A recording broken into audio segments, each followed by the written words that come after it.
are you? Great to have you here. We've got a terrific panel ahead called Sports as Medicine. My name is Tom Farrey. I'm the director of the Sports and Society program here at the Aspen Institute, also an ESPN reporter.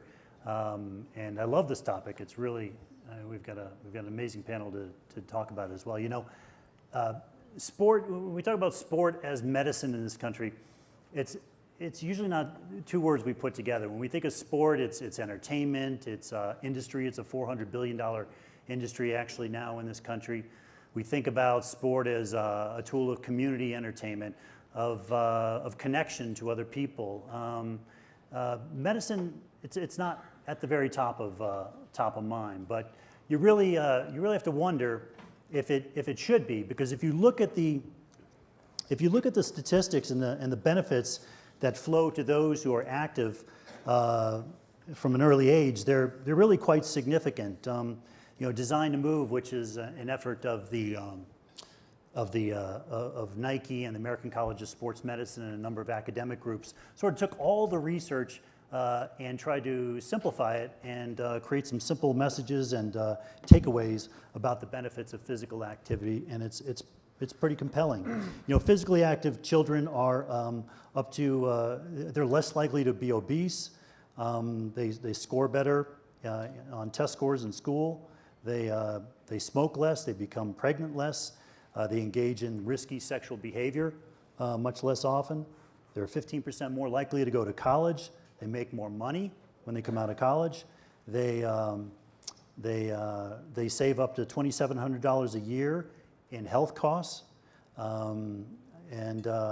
you know, it just grows and grows, and so the kids you know, and then they become active parents, and then active parents raise active kids, and it just becomes this cycle where people live longer if you simply are active at a very early age. So I want to bring these three people to my right into this conversation to help us explore that idea.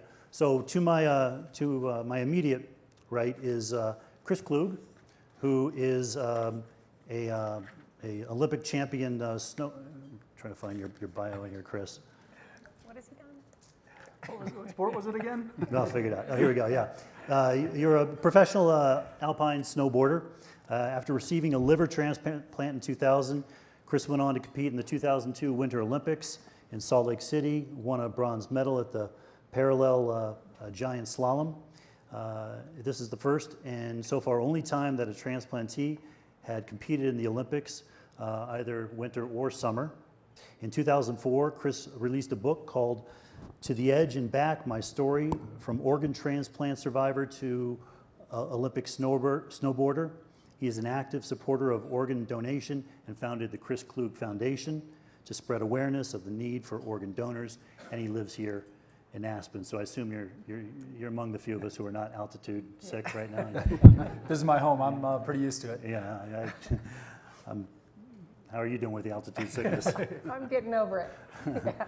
So this is Nancy Hogshead, who to me needs no introduction. Nancy's on actually our advisory board for the Sports and Society program. Nancy is a former Olympic swimmer and three-time champion. 3 gold, 1 silver. 3 gold, 1 silver. Yeah, that's right. You! Well deserved. Nancy is also one of the nation's leading advocates for Title IX and women's sports, and is the senior director of advocacy for the Women's Sports Foundation. She's a powerhouse.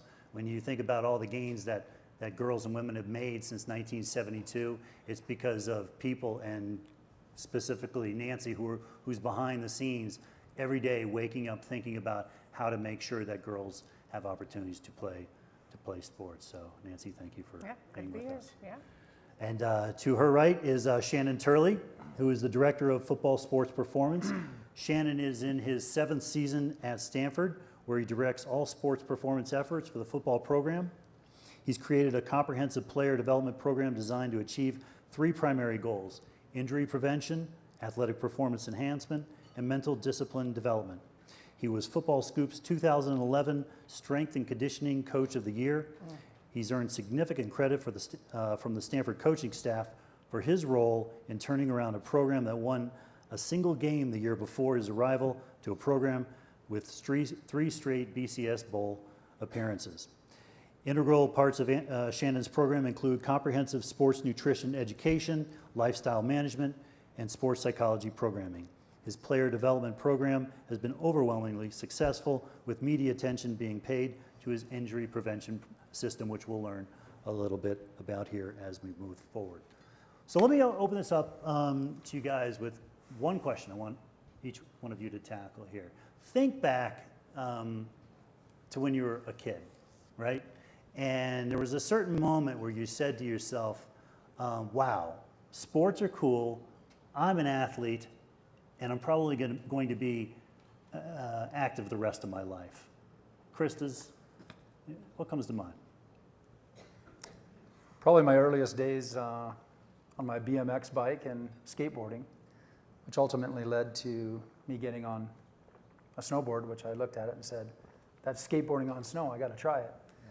But I think Shannon and I talked earlier about the camaraderie of sports, and now I'm a father of a new little 3-year-old little girl and a 6-month-old little boy, and watching them recreate it just comes naturally for them.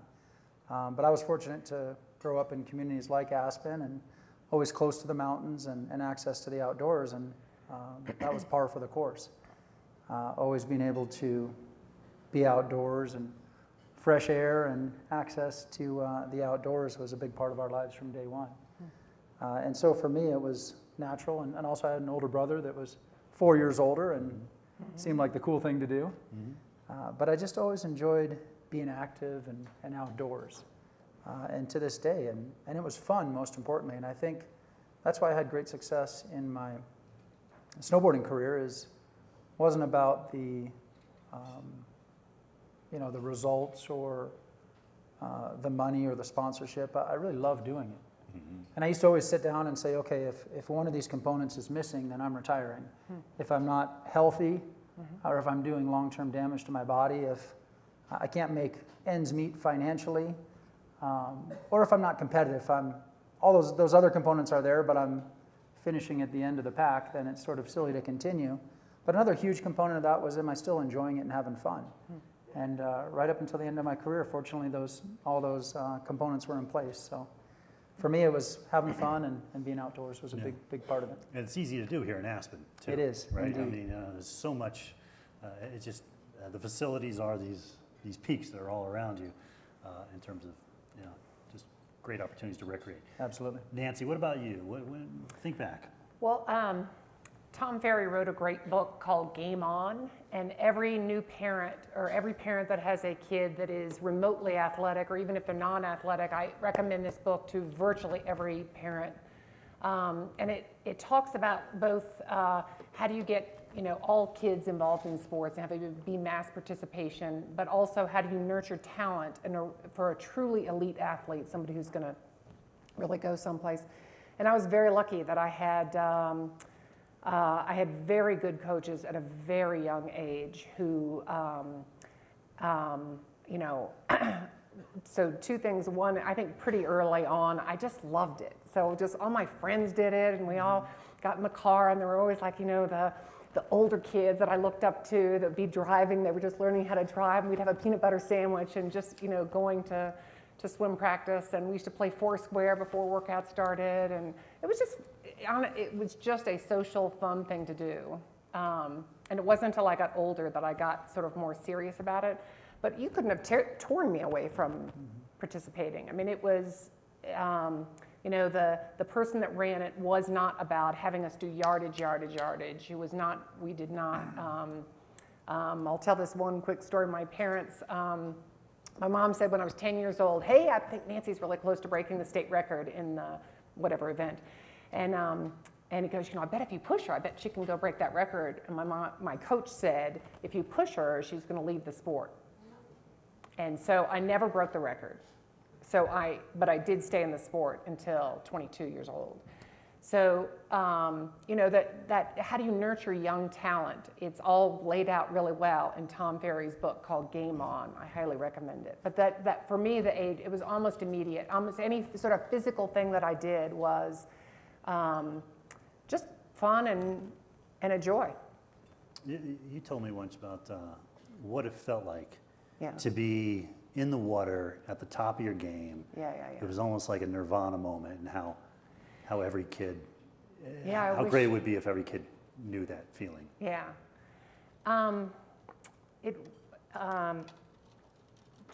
To have spent, so to be a world-class swimmer, to tell you what the day is like, 4:45 in the morning, up, swim from 5:30 to 7:30. We had an hour and a half during the school of either weights or running, and then 2 more hours after school. That's way too early for a snowboarder. Yeah, listen, for a swimmer too. Yeah, I always knew I was a night owl. That's why I wasn't a swimmer. Yeah, right, Too early. right. But there were these moments of just, it felt like being blessed by God, of mastery, of oneness with myself and the world. I mean, I'm sure everybody had these moments of, who I was, my soul was condensed into a needle, and I was the universe. And I was very aware of my breathing and conscious of like moving, pivoting, with each stroke, but not really of, having a definite M between me and the rest of the universe. And I just don't know if I could have had those great moments if I hadn't also worked really hard.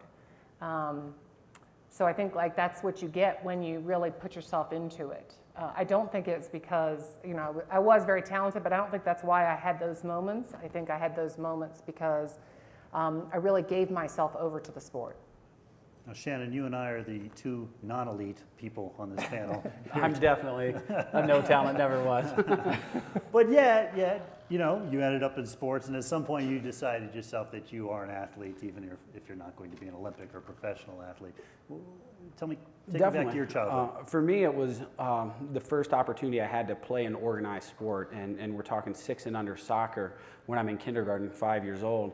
And all of my buddies are on the team that you were in preschool with, and the kids in your neighborhood. And that was the camaraderie that we spoke of earlier that was the most enjoyable part of the experience. And fortunately for me, we went undefeated. We won the county championship or whatever.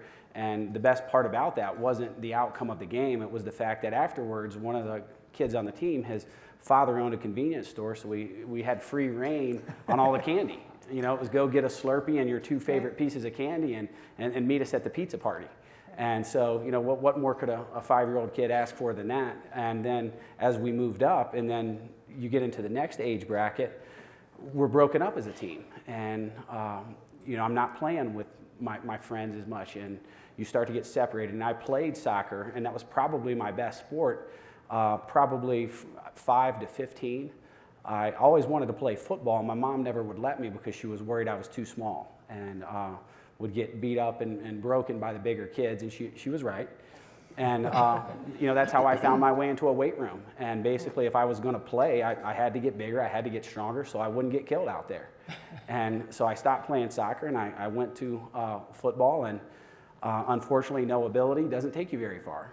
But the process of getting better, and that's something I really found more so in a weight room where short-term goals and attainable objectives are within reach and can really show you the process of achievement.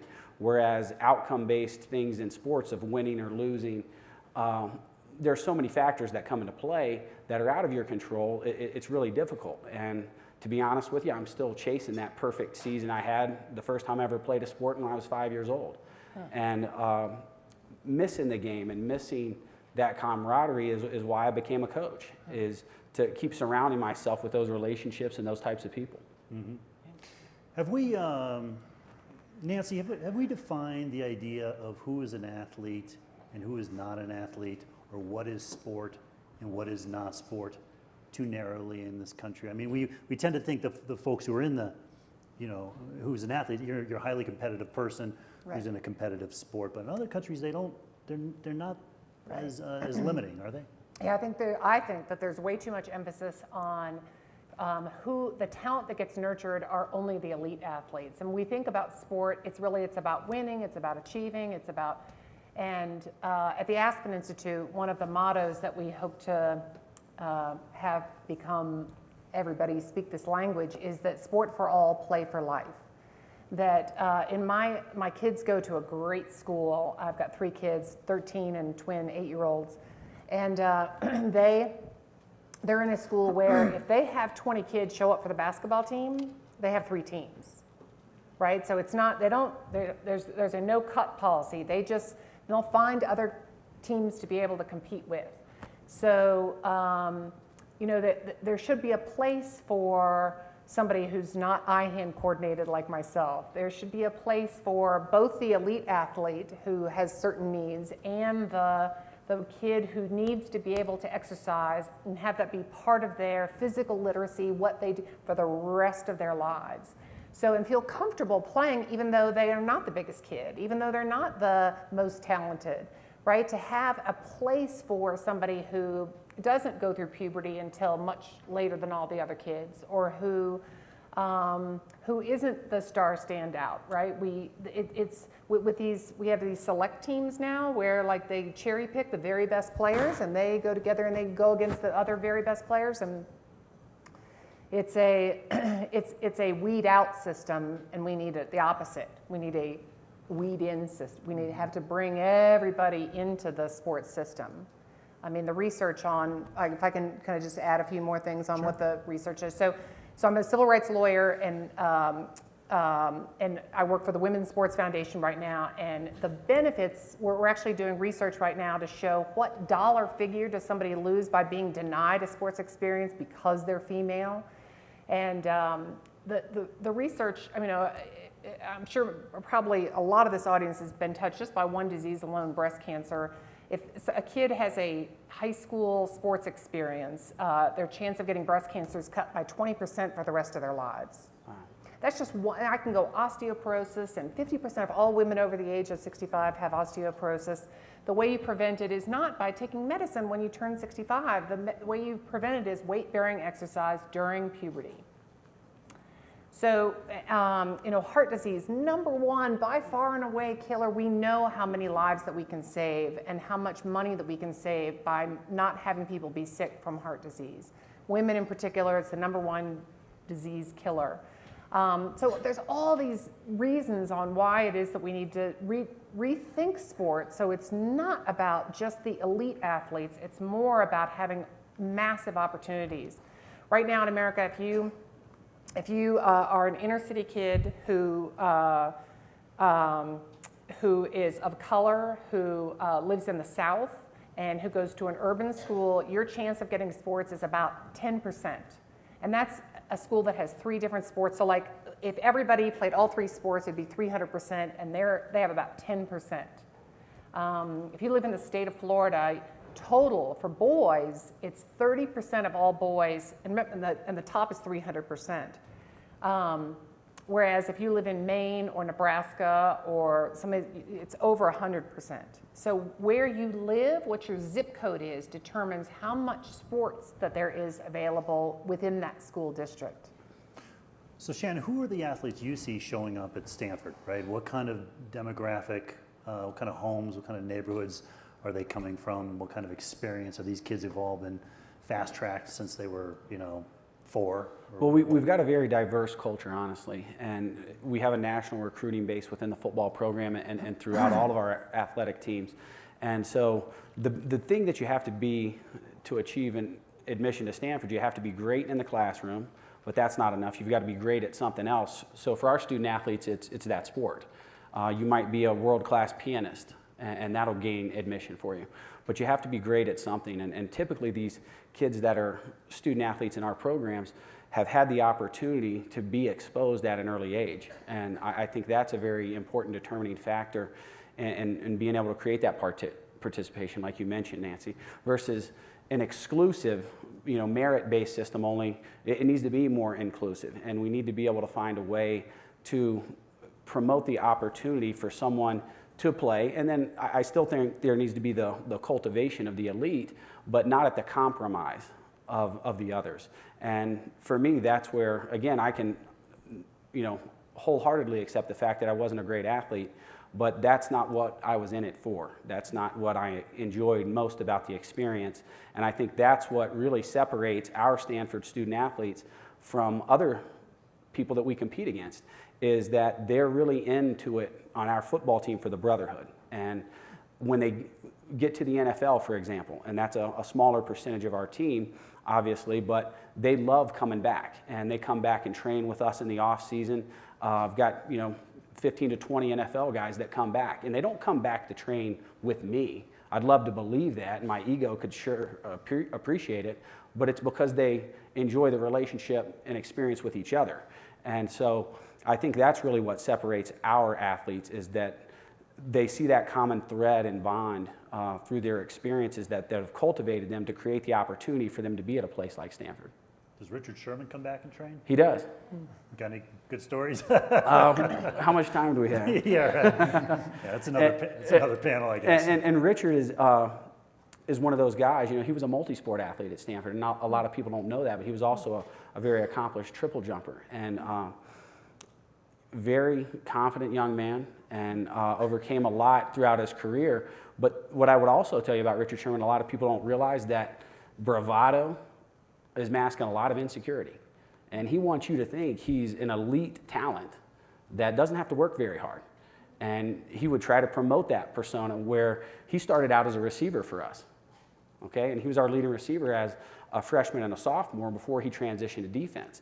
And he's a perfect example of that process, where he wanted you to believe he was like those #1 prima donna receivers, Terrell Owens, Chad Ochocinco Johnson, whatever, where it was the Randy Moss type of ability. But when we would start our summer program, and I was out there working camps and preparing before all the other players came back, I would catch Richard Sherman when I'm leaving work at 8 o'clock at night, out there with a weighted vest on, running routes. Wow. But he wouldn't acknowledge that. And I tried to praise him for it to get other people to go and work like he did. He's like, Coach, don't tell him that. I want him to think I'm a phenom. So, that pride, that ego that shows, that's not all there is. There's a lot of fuel in there that's coming from some self-doubt. Yeah, definitely. So Chris, you came back from a transplant, which is just utterly amazing. The fact that you were an athlete, what kind of impact how did that help you with working through your medical condition? I'm glad you asked, because thinking about sport as medicine, I would say that's exactly how I did tackle my whole transplant experience. I really trained in effect for it, and used all the skills and tools that I developed in my snowboarding career, my athletic career, in facing this challenge. And it was scary, but being on that waiting list for 6 years and not knowing what laid ahead for me, I think being able to still be somewhat athletic and active and pursuing my Olympic and snowboarding dreams really motivated me and kept me engaged through that whole transplant process. And then I think when it was inevitable that I needed a transplant back in the spring and summer of 2000, I trained in effect for that transplant, doing everything I could to prepare myself mentally and physically. And using all those great lessons that we did learn, and all the victories and the failures in athletics, and really tackled it with the same tenacity. And when I did have my transplant, I had a miraculous recovery, I think, as a result of all the hard work I put in preparing for that. And I really attribute the fact that I bounced back so quickly. I was out of the hospital 4 days later, and Wow. riding a snowboard, a stationary bike a week later, and riding my snowboard 7 weeks after a life-saving liver transplant. And I think it's because I had a great donor and a great support network and a great doctor, but I also went into it really healthy. Yeah. And I was water skiing just a week before, and I remember I woke up from transplant surgery, my arms were sore from water skiing up at Rudai Reservoir here a week earlier. But it truly is a medicine. Going into it healthy and physically and mentally prepared for that enabled me to do what no other transplant recipient had done, to bounce back that quickly, and then just a year and a half later, win my bronze medal in Salt Lake City, just a year and a half after my transplant. And so it's, one of the things I'm really proud of with our foundation is that we realized a few years ago our mantra has always been eliminate the wait for those in need of solid organ transplants. And unfortunately, on the kidney side, for kidney recipients, we can't do that right now because the need is so great. There's so many people out there as a result of diabetes and other medical conditions. There's such a great need for kidney transplants and solid organ transplants in general that we can't eliminate the wait. If everybody in our country says yes to organ and tissue donation, we can't overcome the waiting list alone.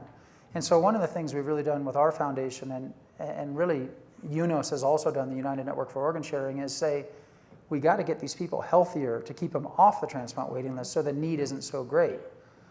So things like obesity and heart disease and diabetes and all these problems, we got to get people healthier, because just by everybody saying yes isn't enough. Yes, we need that, and our donation rates are better than ever, but unfortunately the need is greater, and there's more people that are getting sicker. And so for me, my athletics and my training and everything really helped me bounce back quickly from my transplant, and also is a big part of our foundation's message and our efforts for the past 10 years.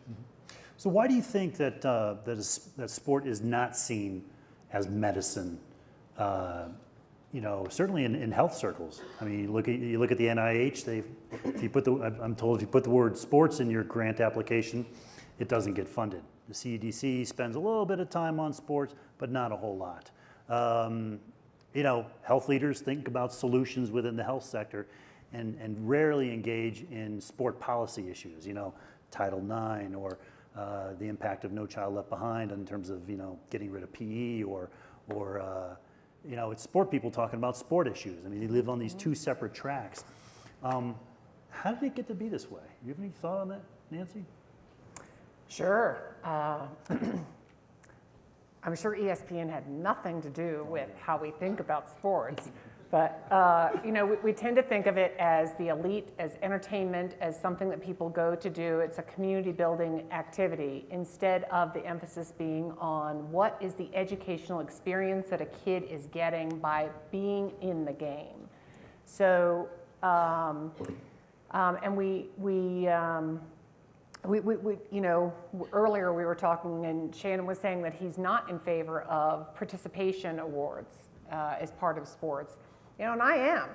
Good for you. You were out there participating. Good, and you can have these elite awards as well for winning or for most improved or for any of those kinds of things, right? But hey, you were out there. You were doing the sport, and so it's a different mindset. Right? I mean, sometimes to a judge, I was in private practice for quite a while, and when I was talking to a judge about what it was that these kids were missing, they're like, there's a civil rights cause of action that they're not getting to swim back and forth in a pool or, hit a softball, or, that judge wasn't really kind of getting it. And that's one of the ways that I kind of started really diving into this research here, is making the case for them of what it was that this kid was missing when they weren't participating in sports, no matter how good it was that they were.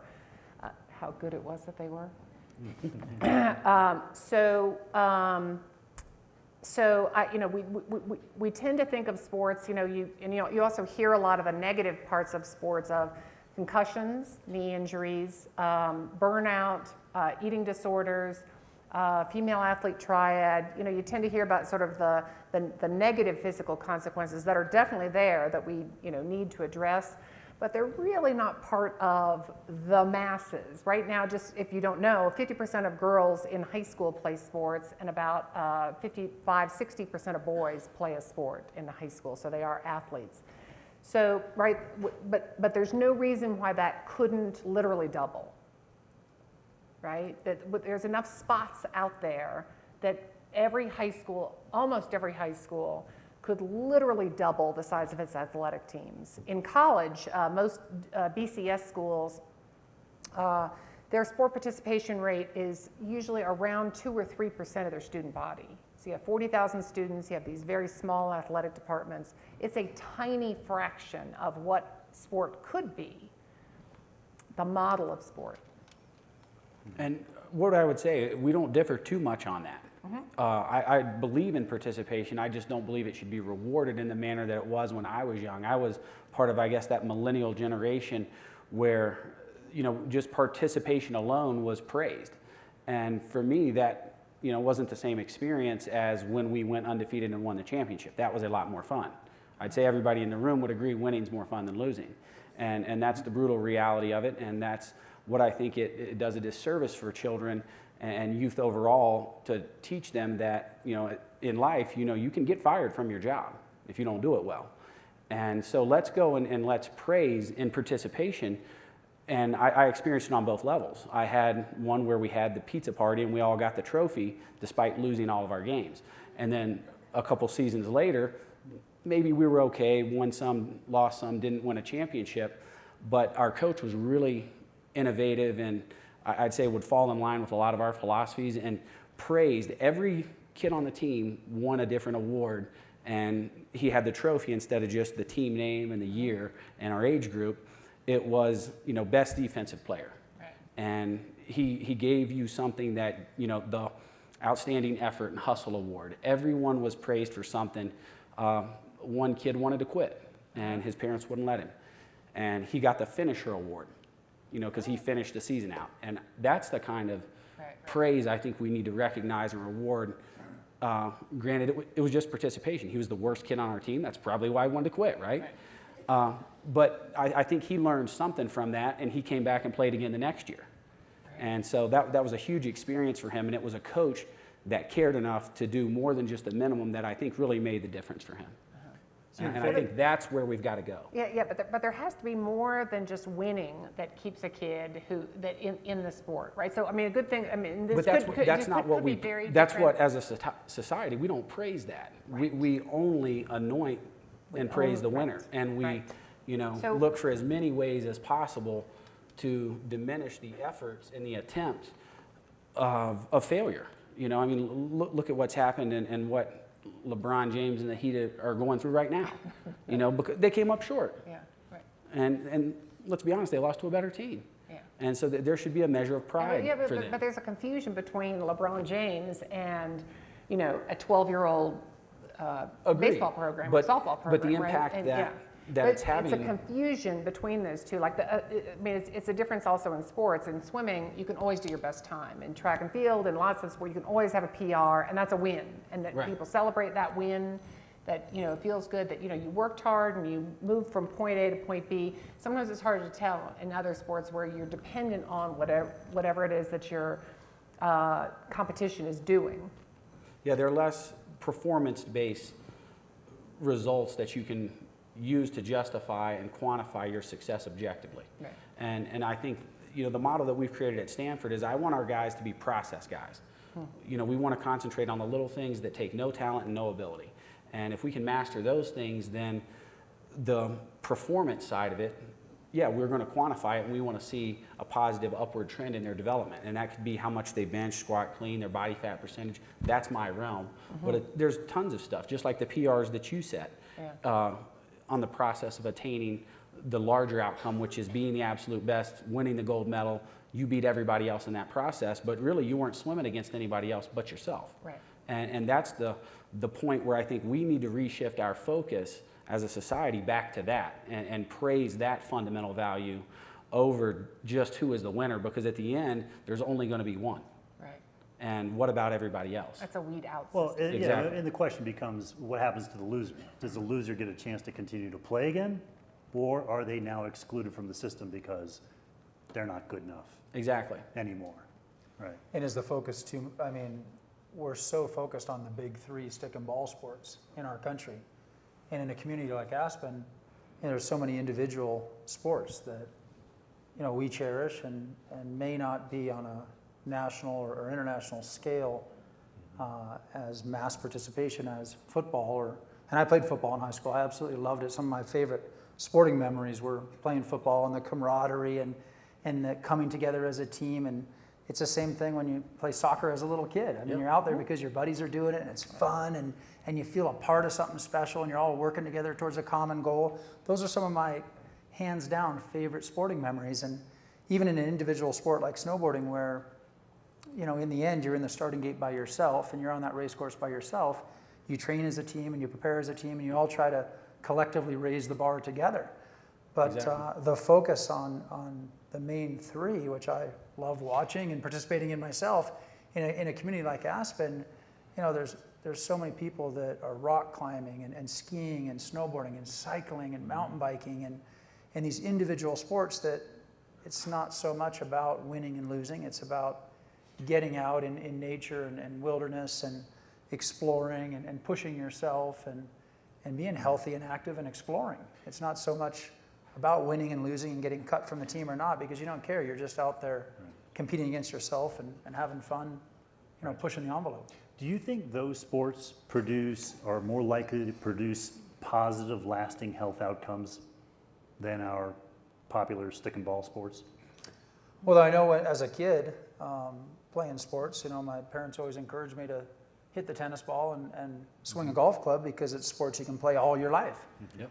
And sure, I can go out in the front yard and throw the football around and maybe play flag football in the intramural Aspen, you know, city league or in the softball league or something. But, you know, I jump out on my mountain bike out my door and ride in some of the best single track in the world.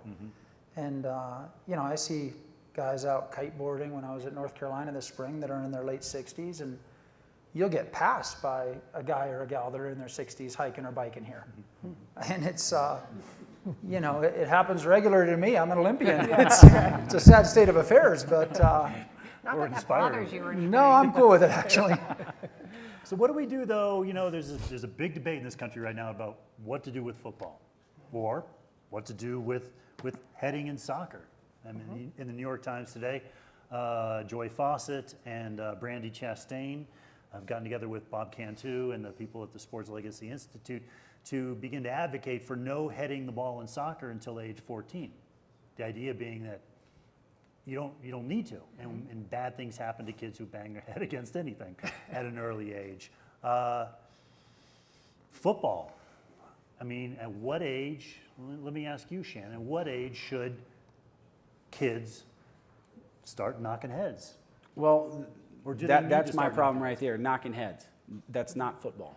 That's bad football. Well, that's tackle football. It's not, though. That's not the way you tackle. That's not the way you're taught to tackle. That's bad football. And you look at interior line play, offensive and defensive linemen, when it's done correctly, it's hand fighting. It is not helmet to helmet. If you watch an NFL practice, an elite college team like us, these guys can go full speed at each other and never touch each other with their heads. But you turn on TV and watch Friday Night Tykes, and you're lining up 8-year-olds 10 yards apart and running them full speed like they're Rams, and they're head bashing. That's wrong, and that's where they're learning it. And I think the NFL is making a step in the right direction with the Heads Up certification program. But Pee Wee football, in my opinion, is a bad idea. So you'd say- There's more risk than there is benefit So you'd to say that sport. Flag up to Put what them in age? flags. Put them in flags until people are more physically mature. And then, as you already mentioned, you know, what about in football specifically? Look at the kid who hits puberty when he's 11 years old, 12 years old. I wasn't one of them. Isn't that all high school Okay. athletics? It's a race It is. race to It- puberty. It's a race to, and you I remember go- dudes with mustaches in junior Yeah. high, and I was like, I'm not going to get hit by that guy. and people think to be an elite athlete, you need to hold your kid back. You know, they call it gray shirting. Right. You know, where you're going to keep your son or daughter out of school for a year, keep them at home so that they can be more physically developed, more emotionally mature. But the real outcome is to be a better athlete. And so I think football has to change as a sport. And, you know, I blame ESPN for a lot of it. The big highlight hits, not just on the network, but on major sports shows, those have all been outlawed. You can't hit someone like that. It's dirty, it's nasty, and it's not a part of the game, but it was praised. And since it wasn't a rule previously, it wasn't enforced. But the bottom line is that the concussion, in my business, what can you do to prevent it? And it's difficult. And I've got a great assistant named Ryan Sidzik, and he's developed a system that I think is going to put us ahead of everybody else in the country. And we're doing a lot of concussion research at Stanford. We have a mouthpiece program where we can quantify the intensity of the head trauma based on the contact. And in those defenseless receiver situations, we had a player go across the middle and got blown up by a safety on a ball he couldn't catch and hit in the side of his head The defender's got his head down. Yep. It's everything you don't teach in football, and it is a blatant shot. For those that might remember it in the NFL, Chuck Cecil. Remember that name, anybody? Arizona Cardinals, safety, number 40, blowing people up. Those are all illegal now. You can't do that. He made his career on it. I'd like to know how his head's feeling now. And, you know, it's a personal issue to me because of my career in football, but I had a more severe concussion than I've ever seen in a football player, and it was riding a bike without a helmet. I lost 2 weeks of memory. I can't tell you about my first 2 weeks of 7th grade middle school because I remember waking up in a CAT scan. Didn't have one in football, but I was trained well, and I was taught to put my face on somebody with your eyes up and see what you hit, and to never take a shot at somebody. So I think protecting your neck, as they like to call it, and the research is showing the strength of the neck and the range of motion of the neck can reduce the severity of that blow, and I'm hoping within a couple of years we can quantify that at Stanford. You know, the concussion issue has become a big health issue because a lot of parents now are very concerned about putting their kids in sports, or particularly contact sports. I mean, I did a panel recently, had a bunch of moms, and they're like, we don't have any information. We don't know how to evaluate risk from one sport to the next. We hear one thing about football, the NFL tells us bike riding is more dangerous. It's not statistically, according to the CDC. Good, because I'm racing tonight. Good, good. You know, but people are starving for real information, and could be a real impediment. They just may check out of sports entirely. So let me ask you this, because football is not the only sport that's dealing with it. We got hockey, we got lacrosse, we got plenty of other sports, girls soccer. What would be the criteria if you had like a healthy sport rankings, right? And you had 15 sports running down the side and certain criteria running across the top. What should those criteria be? Is it concussion rate? Is it orthopedic injury rates? Is it exercise? What makes sense to you? What would you want as a mom, for instance, Nancy? Yeah, so I have a 13-year-old son who's a beast, and my husband's also really tall, and you know, everybody says to him football right away. I mean, you know, my brother's also really big, and you all saw the picture beforehand. You know, so he I mean, and you know, coach is going to salivate, you know, when they look at him and they know about my sports history, and they're like, come on, don't you want to be on the team?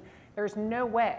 I mean, clearly this kid's future is between what's his ears, much more so than what he's going to be doing as an athlete. So, you know, you have to think the long-term 80 years, not the short-term, you know, even a professional player is probably 28. I mean, that's, you know, how old were you when you finished your second Olympics? Probably I did 3 Olympics and I finished at 37, the oldest 37. snowboarder, the only one with gray hair there in Vancouver. Like that's so far off the bell curve, like I can't even deal, you know, that's way out there. So, okay, so what I want is not just the sport, but also the program. So I taught amateur sports law for about 12 years, and I would ask my students, how many of you all have lifelong health injuries as a result of your high school sports experience? And half my students raised their hand. The least number I ever had was a third.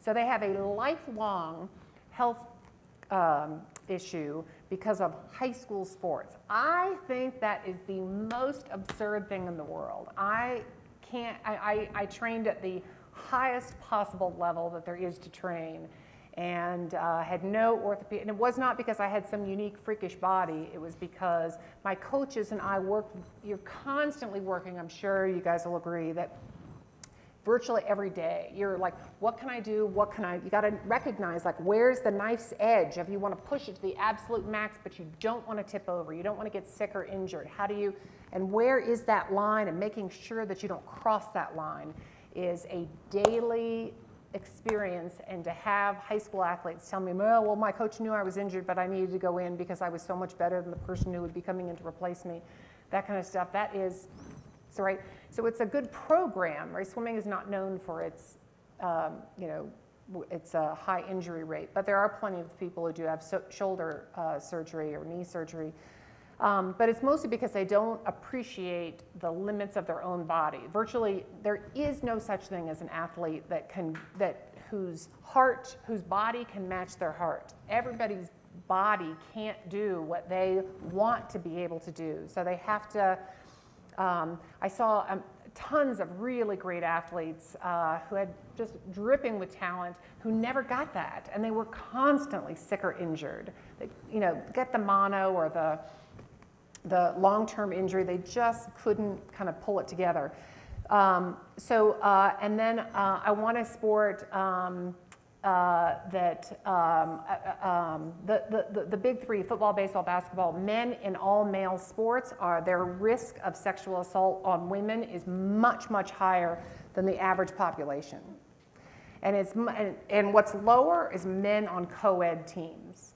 So men on co-ed teams would be like swimmers, track and field athletes, a lot of tennis players or volleyball players, they work out together, whatever, so the risk goes way down. So when I'm looking at what's a sport that I want for my kids, I absolutely want them in co-ed sports. Both my son, my 13-year-old, my twin girls, I want them in co-ed sports.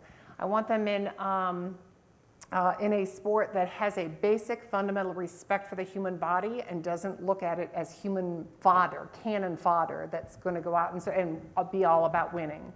So those are kind of things that I look for. I look for, what's going to be the best for them in their 80, 100 years of life, and not just in, what's going to make them, any other metric that you can think of. How important is it for the coach to be trained?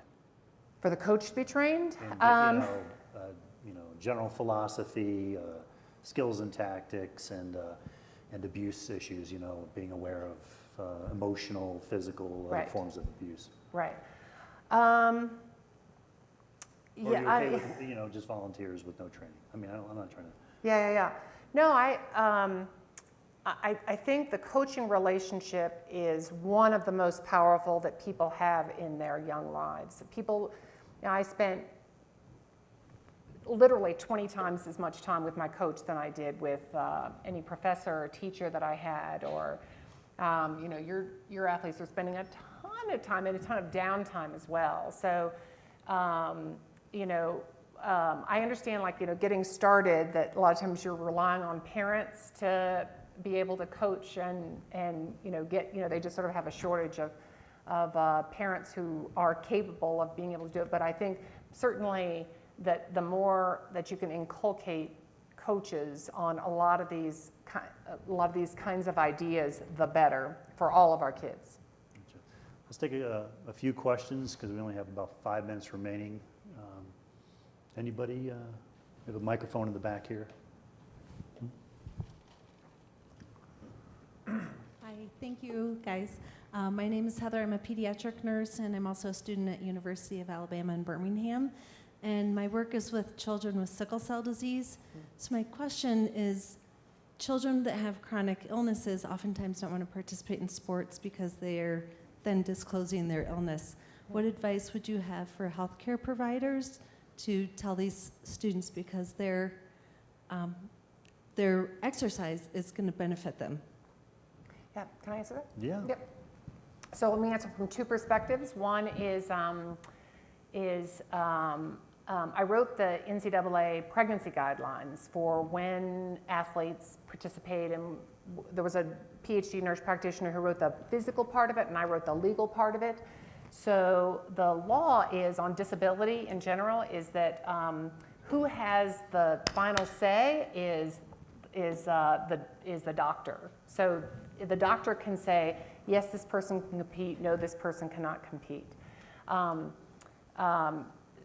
then there's a whole disability law. The Obama administration recently released new guidelines saying when can somebody with a disability be able to play sports, and they're looking to both do two things. Number one is the mainstreaming, so having a kid who's missing a kidney be able to participate, or blind in one eye, or somebody who has a prosthetic leg be able to participate, and sort of mainstreaming it. But at the same time, how do you have things like wheelchair basketball, or track and field with wheelchairs, or right? So you want to have both activities going on at the same time. I think your question was, when do you need to tell when does somebody need to self-disclose that they have a physical condition? They do need to talk with their physician, but the person who makes the call of can this person play or not is the physician. It's not a school administrator who has some fear about, we see this in pregnancy all the time. There's this idea that, oh no, you need to, sit down and not do anything while being pregnant.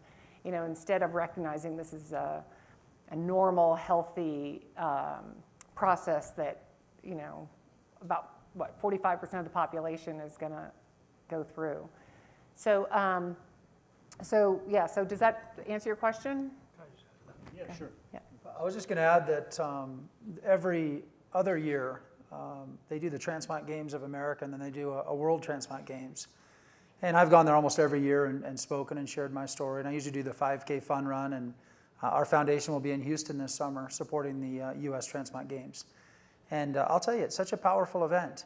You see the last few Transplant Games that I attended, 700 transplant recipients and donor families parade into an Olympic-style opening ceremonies, and they're all there because of the miracle or the gift of life and the miracle of donation. And I think again it goes back to the same things that we really talked about in our earliest sporting memories of being a part of something special. They don't feel different, they don't feel excluded, they feel inclusive. And here's this whole community of donor families and transplant recipients and transplant athletes that are there competing, and some are much more healthier than others, and they do have events like bowling and ballroom dancing and chess for those that maybe just recently had a double lung transplant, or maybe they don't have the ability to run a 5K or to race their bike or to swim. But I'll tell you, the good that comes out of that, not just as a huge awareness event to show the world the great need for continued organ donation awareness and education and encouraging everyone to say yes, but also for the athletes being a part of something special. Just like when we walked into our opening ceremonies and the Olympics that we participated in, you felt that camaraderie and a highlight of our lives being a part of that. These transplant games are equally special to everyone that goes there from all sides of it. If I could add a little perspective from my experience, on our roster of about 100 guys, we've got, on any given year, minimum of 10%, upward to 25% of our players come in, and they need to disclose this in their freshman physicals, a pre-existing chronic condition. And whether it's asthma or a sickle cell anemia or trait. And what I've seen is the process they go through of understanding the risks, the limitations, sport helps prepare them for dealing with that better than anything else, rather than the fear of, well, if I do participate, then does that put me at some sort of major risk in my life currently and down the line, like you mentioned, that's so critically important. And I haven't always just been a football strength coach. I've worked with all kinds of other sports, and I would say 10 to 15% is pretty normal, because that's life. That's human nature, society. It's what it is. But it's very empowering, as you mentioned, and it gives them a coping mechanism and real life skill strategies of the importance of the preventative care. And I think that's a take-home message that I feel like is missing in our educational system, in our healthcare overall, in our society, is the preventative medicine that comes from sport and proper education through sport. And when you mentioned the coaching side of it, I think a qualified coach is the greatest premium. And you talk about what sport will I direct my kids to? The one where they've got a good coach. And if you don't have a good coach, you don't have any business playing that sport. Well, that's a great way to kind of finish. Well, you have one more question here? Do we have time? Yeah. Yeah. She's coming to you. Hi, I really enjoyed your talk. My question is, what about the morbidly and maybe mildly obese children who are embarrassed to participate in sports, who are not wanted on the teams, who are truly rejected, they feel bad about their bodies? How can we help them? That is such a great way to end. That's just a great question, because what you're highlighting is all the reasons why we don't want to have a weed out system, why you want to have a inclusive system. So what is it now? It's a third of kids are obese or overweight. What is it? Yeah. And it's on the rise. Whatever Right. it is, it's increasing every day. Right. I mean, it's cuckoo for Cocoa Puffs. And so to not have athletics, to be excluded from the thing that could most help you is exactly why the system needs to, why there's no reason why every high school, and certainly every college, but every high school could not double the size of their athletic department. But I think we've got to get to them earlier because, you know, kids aren't born obese. I just had a daughter, she's 3 months old, and she's picking up weight every day, and it's a great thing, right? That's what she's got to do. So it's very positive in that context, but when does that become too much? And yeah, okay, so the way, I'm learning it as I go, I got to be honest. But in the context of my experience in training athletes that are far more gifted and talented than me and trying to help them get where they want to go, they have to understand how their choices will affect their goals. And I think that's what's missing in our world today is helping those young people that need to form habits and need a positive experience, and they need it almost immediately. What happened to nap time? I can't tell you how frustrated I was when nap time disappeared. What happened to recess? I got to middle school, no more recess? What are you kidding me? And then now you don't have physical education, you don't have gym class. It's a self-inflicted problem, and we've created it as a culture, and it's got to change. And then in community programs, we create these travel teams and when kids are 6, 7, and 8 years old, and we push that kid aside because the overweight kid is not going to help the team win. I mean, look, I think my analysis and that of my program is that it's going to take the priorities of the healthcare sector to be inserted into the priorities of the sports sector. Yep. Right now, all sport policy is designed by people who care about sport, which is too much about winning. So much of what we're trying to do with the Sports and Society program and this Project Play initiative that Robert Wood Johnson is underwriting is all about how do you essentially create universal access to an early positive experience from 12 and under, where every single kid, all kids, all communities have access to good coaches, development, and then once they get into the teenage years and they grow into their bodies, okay, then you can begin to sort them out. This is America, we live in a competitive society. But that's not going to happen unless the Robert Wood Johnsons, which have already invested in this idea, but many other health organizations say, you know what, we see sport as a way to get that kid active, and as well as the late bloomers and immigrant kids and all these other communities. We've got to, the healthcare organizations have to step up and begin to care about what's happening at the base of the sport experience in this country. Yeah, I can tell you as a parent of young kids that the sports system right now is really good about getting money out of my pocket. Yeah, it is. And not very good at inculcating skills. My girls did gymnastics for a year and could not do a cartwheel at the end of it. I mean, give me a break, you know. So shifting that, and it's a public resource conversation, because the people who need it the most right now are the ones who are not getting it. And I think for me going back, sport is medicine for me. It helped me bounce back from my transplant. And it's so analogous to our lives and to my business today and to being a father. The lessons I learned in athletics translate directly to my real estate business and to how I'm, just like Shannon as a new dad. And so what sport am I going to direct my kid to? You get asked that question, is your kid going to be an Olympian? And you're like, well, that would be cool, but I hope not. I hope she finds her own path and he finds his own path and do what they're passionate about, what they love, what's fun. Not because it's,